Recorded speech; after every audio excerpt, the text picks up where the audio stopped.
میں نیوا میرا مرشد اور شاہ دے سلائی میں نیوا۔ قربانی کرنے کا صحیح طریقہ اور سنت طریقہ کیا ہے؟ بعض لوگوں کو دیکھا ہے کہ ذبح کرتے وقت لیکن اس کے رگ کو جدا کرنے میں کوئی دقت ہوئی تو دوسرا بندہ دوسری چھری پکڑ لیتا ہے۔ ایسے کئی مسئلے پیش آتے ہیں۔ اچھا سوال پوچھا انہوں نے ماشاءاللہ، اور قربانی کا موقع بھی ہے، اور عام طور سے بھی سال بھر مسلمان کھانے کے لیے مرغی، بکری، گائے، بھینس وغیرہ ذبح کرتے رہتے ہیں۔ تو جو مسلمان یہ کام کرتا ہے ذبح کا، اس کو چاہیے کہ اس کی پوری معلومات حاصل کر لیں۔ اسلامی طریقے پر ذبح کرنے کا جو طریقہ ہے وہ جانور میں ذبح کے وقت 4 رگوں کے کاٹنے کا نام ہے شرعی ذبح۔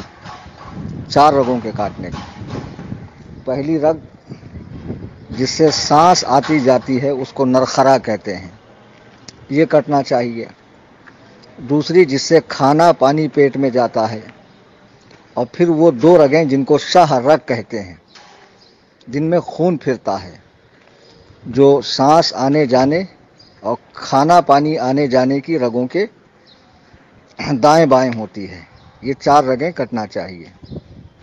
اگر ان میں سے 3 رگیں کٹیں جس سے سانس آتی جاتی ہے اور جس سے کھانا پانی آتا جاتا ہے، اور ایک شہ رگ کٹ گئی، تب بھی ذبیحہ حلال ہو جائے گا۔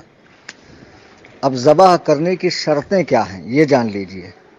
ذبح کرنے والا مسلمان ہو، ذبح کرنے والا عاقل ہو، یعنی اس کے پاس عقل ہو، مجنون پاگل نہ ہو، ذبح کرنے والا ہوش کے عالم میں ہو، مدہوش نہ ہو، بے ہوش نہ ہو، نشے کی حالت میں نہ ہو۔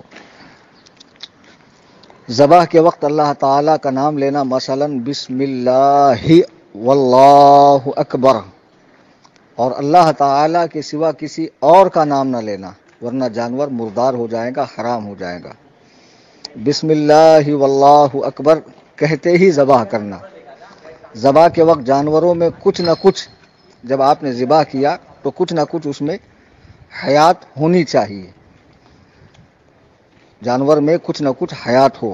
اگر ان شرطوں میں سے کوئی شرط پوری نہ ہوئی یا خلاف ہو جائے تو پھر جانور حلال نہ ہوگا، مردار ہو جائے گا۔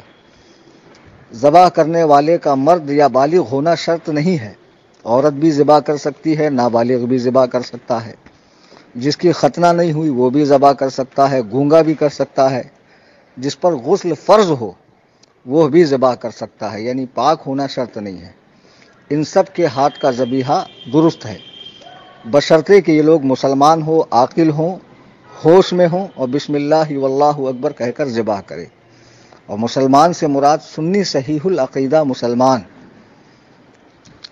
نہ کہ وہابی دیوبندی۔ وہابی دیوبندی ان تمام شرطوں کو پورا کرتے ہوئے بسم اللہ واللہ اکبر کہتا ہوا ذبح کرے، تب بھی وہ جانور مردار ہے، سور کی طرح ناپاک ہے، چونکہ وہابی دیوبندی اصل میں مسلمان نہیں، اور ذبح کے لیے مسلمان ہونا شرط ہے۔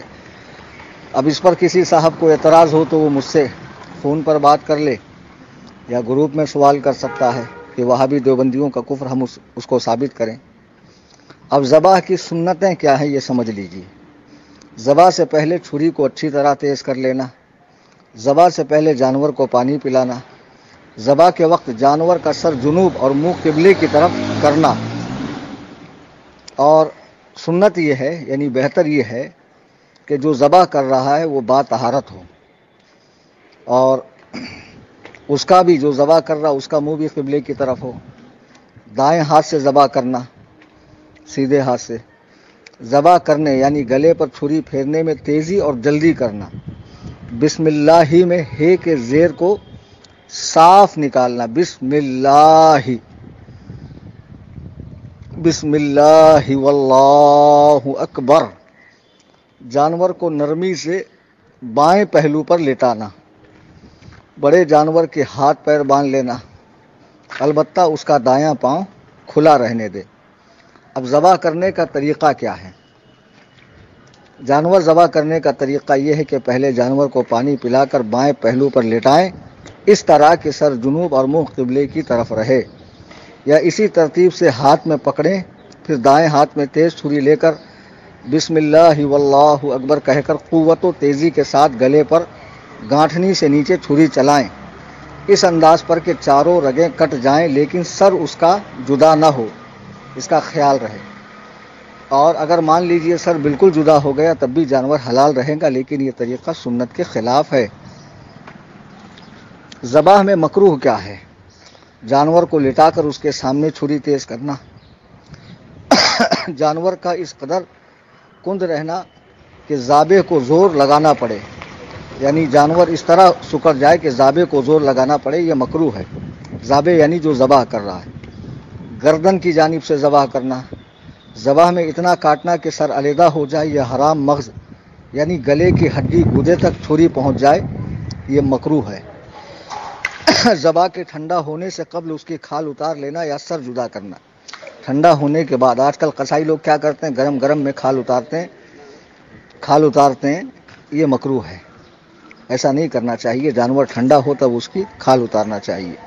جانور کا پاؤں پکڑ کر گھسیٹتے ہوئے ذبح کے مقام تک لانا، یہ مکروہ ہے۔ ایک جانور کو دوسرے جانور کے سامنے ذبح کرنا، یہ بھی مکروہ ہے۔ رات کے وقت ذبح کرنا یہ بھی مکروہ ہے، لیکن اگر کسی نے ذبح کر دیا تو قربانی ہو گئی۔ قریب میں جو جانور جننے والا ہو، جیسے گائے ہے، بھینس ہے، بکری ہے، اگر وہ جننے کے قریب ہو تو اسے ذبح کرنا مکروہ ہے۔ مسنون طریقہ جو اوپر بتایا گیا ہے اسے چھوڑنا یہ بھی مکروہ ہے۔ یہ ذبح کا مکمل طریقہ ہے۔ کوئی بات نہ سمجھ میں آئے تو پھر پوچھ لیں۔ واللہ تعالی